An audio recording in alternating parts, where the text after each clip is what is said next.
Hello students, ये जो mathematics with we के चैनल में आपका फिर से एक बार स्वागत है। अभी तक हम लोग डिफरेंशियल इक्वेशन में होमोजीनियस पढ़ रहे थे। आज से हम लोग लीनियर डिफरेंशियल इक्वेशन के बारे में चर्चा करेंगे। थोड़ा सा इसका डिफिनीशन देख लेते हैं। लीनियर डिफरेंशियल इक्वेशन क्या होता है? तो देखिए लिखा है, a differential equation in which the dependent variable y and its derivative occurs in first degree only and its derivative are not multiplied. यहाँ डेरिवेटिव काट दीजिए, डेरिवेटिव नहीं रहेगा। And are not multiplied together.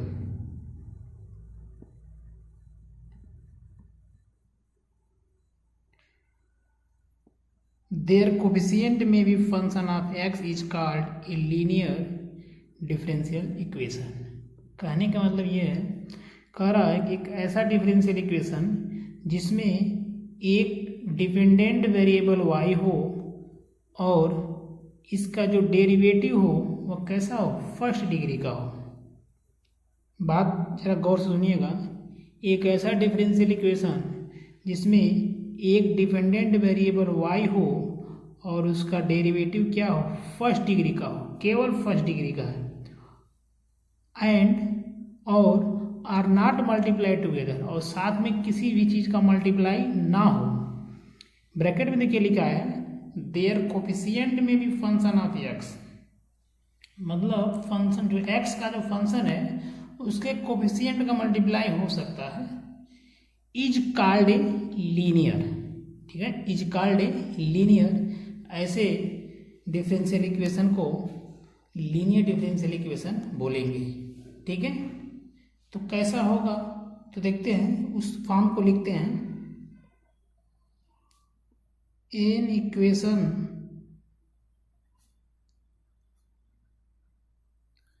Of the form, an equation of the form dy by dx plus P Y equal to Q, ये आपका linear differential equation है। यहाँ देखिए y क्या हो गया, डिपेंडेंट है, x क्या है, इंडिपेंडेंट है, p और q क्या है, फंक्शन है, किसका, x का। यहाँ लिख लीजिए, where p and q are function of x alone is linear differential equation।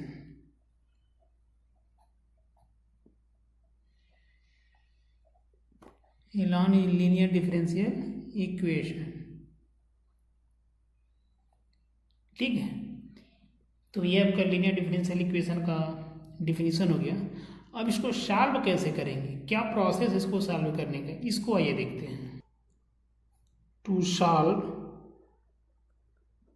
Such an equation,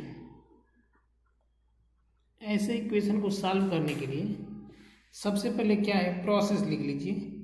multiply both side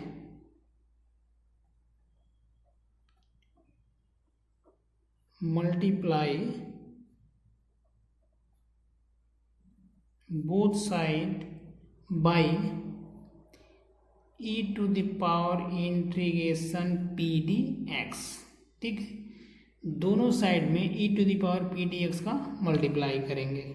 अच्छा, जब e to the power P D x का मल्टीप्लाई करेंगे तो हमारा इक्वेशन कैसा हो जाएगा, e to the power integration P D X dy by dx plus P Y integration e to the power integration P D X plus, sorry plus नहीं है, ये आपका यहाँ है q integration e to the power P D X, ठीक है। अब जरा देखिए, इसको हम लिख क्या सकते हैं, इसको अगर फर्स्ट फंक्शन ले लें और इसको सेकंड फंक्शन ले लें तो फंक्शन ऑफ टू प्रोडक्ट का फार्मूला यहाँ लग जाएगा। देखिए, first function into second function का differentiation plus second function into first function का डिफ्रेंसिएशन, ये आपका पी कांस्टेंट, पी बाहर हो जाएगा। मीन्स इसे हम क्या लिख सकते हैं, D by D X function आपका क्या है, Y integration E P D X. ठीक है, this imply that Q E to the power integration P D X. ठीक है, ये हमारा इसका रिजल्ट आ जाएगा। अब क्या करेंगे, इसका इंटीग्रेशन निकालेंगे।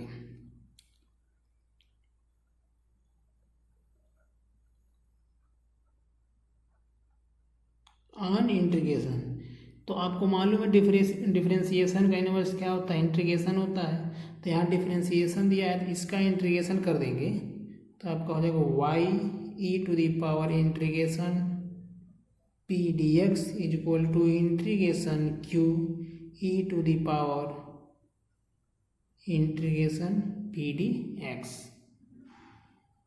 प्लस ये कांस्टेंट को ऐड कर देंगे। ठीक है, ये हमारा रिजल्ट आएगा। सॉल्व करने का यही तरीका है। अच्छा, ये integration E to the power integration P D X, इसे इंटीग्रेटिंग फैक्टर बोलते हैं। ठीक है, क्या बोलते हैं, इंटीग्रेटिंग फैक्टर। इसको भी लिख लीजिए, the factor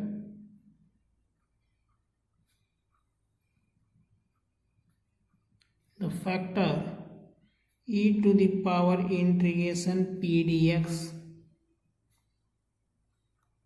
is called integrating factor। ठीक है, एक कंडीशन और आता है इसमें कि मान लिया dy बाई डी एक्स में हमने देख लिया कि y आपका डिपेंडेंट हो जा रहा है, x क्या है, इंडिपेंडेंट हो जा रहा है। सपोज किया जाए कि अगर x डिपेंडेंट हो जाए और y इंडिपेंडेंट हो जाए तो ऐसे कंडीशन में हमारा लीनियर डिफरेंशियल इक्वेशन क्या होगा। ठीक है, तो उसका भी इक्वेशन हम लिख लेते हैं। आप यहाँ पे नोट में लिख लीजिए, नोट एक लाइन में, if in the given equation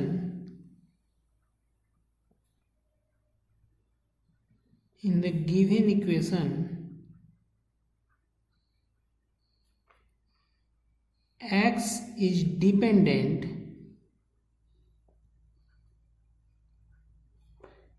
variable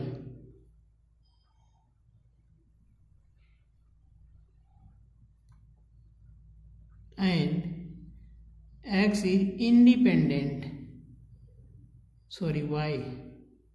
y as independent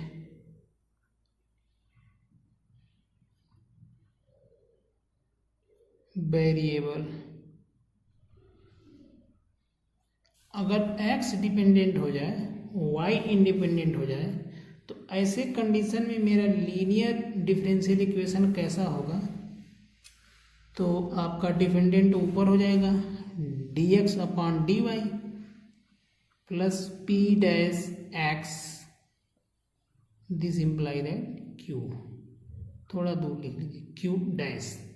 हमने p डैश q डैश इसलिए लिखा है कि p अगर लिखेंगे तो कभी कभी आपको ऐसा समझ में आएगा, हो सकता है जो y डिपेंडेंट वाला हो वही हो, तो वो नहीं है, ये अलग है। ठीक है, और यहाँ पर अगर p डैश q डैश की बात किया जाए, where p dash and q dash, ये क्या हो जाएगा, फंक्शन हो जाएगा।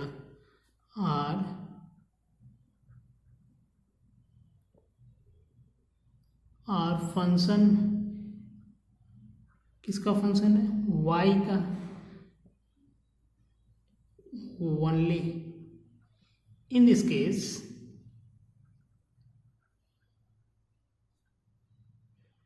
ऐसे केस में अगर इसका इंटीग्रेटिंग फैक्टर निकाला जाए तो वो क्या हो जाएगा, इन दिस केस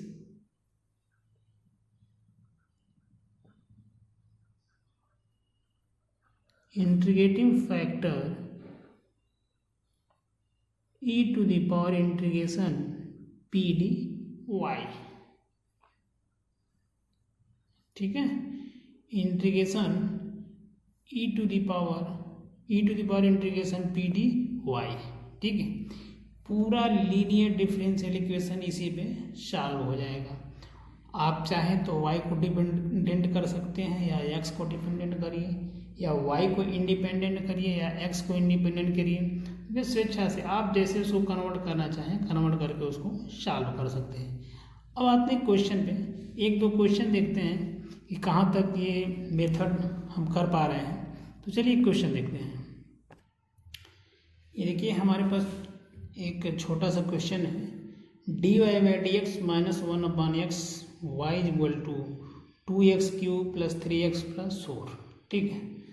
सोल्यूशन इसका कैसे लिखेंगे, सबसे पहले तो हम पहचानेंगे कि लीनियर है कि नहीं है। अगर है तो उसका फंक्शन क्या क्या है, जैसे dy बाई डी एक्स था, अच्छा इससे मैच करा लें, किससे, dy by D X plus P by this imply that Q. जरा इसे मैच कराएं तो यहाँ पर हम क्या देख रहे हैं कि p की वैल्यू क्या आ गई 1/x और q की वैल्यू क्या आ गई 2x/क्यू प्लस 3x प्लस 4, ठीक है। अब हमको क्या करना है, इंटीग्रेटिंग फैक्टर निकालना है। तो इंटीग्रेटिंग फैक्टर मीन्स p का निकालते थे, p मतलब -1/x का। इंटीग्रेटिंग फैक्टर को आप शॉर्ट में IF भी लिख सकते हैं, e to the power integration p dx, और p की वैल्यू है 1/x dx। This imply that minus को कॉमन ले लेंगे तो 1/x dx हो जाएगा। This imply that e to the power minus log x, this imply that e to the power log x पे पावर -1, और e to the power log होता है तो log कैंसिल हो जाएगा, x पे पावर -1 हो जाएगा, और x पे पावर -1 को हम क्या लिखेंगे 1/x लिखेंगे, ठीक है ना। किसी भी ये आप दिमाग में रखिएगा, अगर e to the power log होता है, e पर अगर log होगा तो log हमेशा हट जाता है। तो आते हैं सलूशन में। द सॉल्यूशन इज, हमने सॉल्यूशन में क्या दिखा है, y इंटीग्रेटिंग करने में क्या लिखते थे, y इंटू इंटीग्रेटिंग फैक्टर इसका e to the power p dx, ऊपर देख लीजिएगा तो इंटीग्रेटिंग फैक्टर में निकाला है कितना है 1/x। This imply that integration q की वैल्यू ये है 2x³ plus 3x plus 4 into integrating factor, तो इंटीग्रेटिंग फैक्टर आपका क्या हो गया 1/x, ठीक है, 1/x dx। या आप इसे लिख सकते हैं क्या, y/x इक्वल टू, इसका सब में मल्टीप्लाई कर दें तो यहाँ आपका हो जाएगा 2x² plus 3 plus 4/x dx, ठीक है। अब सबका इंटीग्रेशन कर दें तो यहाँ कितना हो जाएगा 2x/3/3 प्लस यहाँ आपका हो जाएगा 3x, और यहाँ पे देखिए 4 कॉमन लेना तो 1/x हो जाएगा, यानी कि 4 log x, प्लस क्या कर दें कांस्टेंट को ऐड कर दें। अब क्या करना है, y का इसमें मल्टीप्लाई कर दें, y/x, या y इक्वल टू, देखिए जब इसका इसमें मल्टीप्लाई करेंगे तो यहाँ पे आपका हो जाएगा 2/3x⁴ plus 3x² plus 4x log x plus cx। ठीक है, ये हमारा रिजल्ट आ जाएगा। किसी प्रकार की कोई दिक्कत नहीं, बड़े आराम से आप इसको सॉल्व कर सकते हैं। एक क्वेश्चन और जल्दी से कर लेते हैं।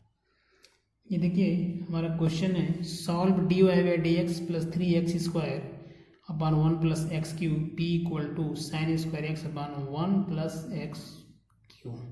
ठीक है, इसको हमें सॉल्व करना है। सॉल्व करने से पहले हम पहचान करेंगे, कंपेयर कर लें लीनियर इक्वेशन से। तो अगर कंपेयर लीनियर इक्वेशन से करेंगे तो आपको पी क्यू की वैल्यू मिल जाएगी 3x² अपॉन 1 प्लस x⁴ और q की वैल्यू आपका हो जाएगा sin² x upon 1 plus x⁴।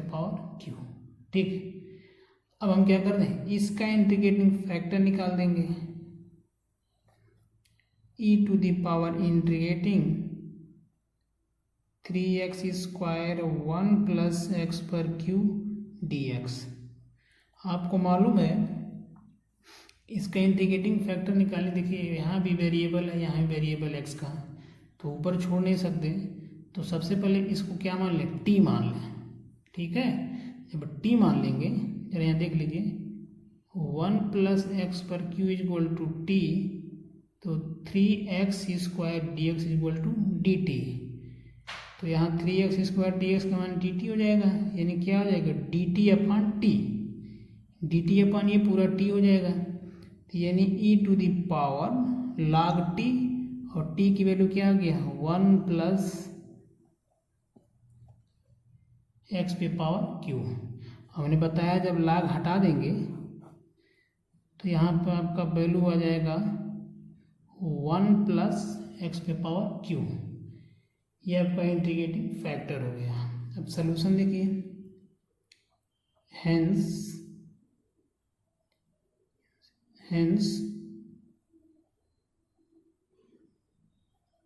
Solution is y, ये वाला y लिखेंगे, y into integrating factor 1 plus x⁴। This imply that integration q की वैल्यू यहाँ से ले लेते हैं, ये sin² x 1 plus x³ into integrating 1 plus x³ dx। देखिए ये इससे कैंसिल हो जाएगा। ठीक है, तो हमारा वैल्यू क्या हो जाएगा sin² x। तो sin² x, अब ट्रिग्नोमेट्री में जाना पड़ेगा हमको। ट्रिग्नोमेट्री में जाते हैं तो sin² x की वैल्यू होती है 1 minus cos 2x, 1 minus cos 2x upon 2 dx। और यहाँ से अगर 1 अपॉन 2 कॉमन ले लें तो यहाँ जब 1 माइनस cos 2x dx। ठीक है, अब इंटीग्रेटिंग कर देंगे तो ये आपका हो जाएगा 1/2, यहाँ आपका हो जाएगा x माइनस, अब cos 2x का इंटीग्रेशन करेंगे तो क्या हो जाएगा sin 2x upon 2 plus c। ठीक है, equal to x minus sin 2x upon 2 plus c। अब हम क्या करें इसको, ये अपना ये उतरते जाएगा नीचे, क्या हो जाएगा y into 1 plus x⁴ equal to 1/2x। यहाँ sin 2x का वैल्यू रख देते हैं, तो 2 sin x into cos x upon 2 plus 2 से 2 कैंसिल हो जाएगा, तो y into 1 plus x⁴, this imply that 1/2 x minus sin x into cos x plus C. ठीक है, ये आपका रिजल्ट आ जाएगा। ऐसे ही जितने सवाल हैं सब बड़े आराम से कर सकते हैं, कोई भी दिक्कत नहीं है। अगर दिक्कत आप लोगों को होता है तो आप कमेंट करके हमें तुरंत बताएं, मैं उस समस्या का समाधान जरूर करूँगा। ठीक है ना, बस इंटीग्रेटिंग फैक्टर आपको निकालने आ रहा है तो बड़े आराम से इसको आप सॉल्व कर सकते हैं। ठीक है, अगर वीडियो अच्छा लगा तो वीडियो को एक बार लाइक कर दीजिए, सब्सक्राइब कर दीजिए, शेयर कर दीजिए। आज के लिए धन्यवाद।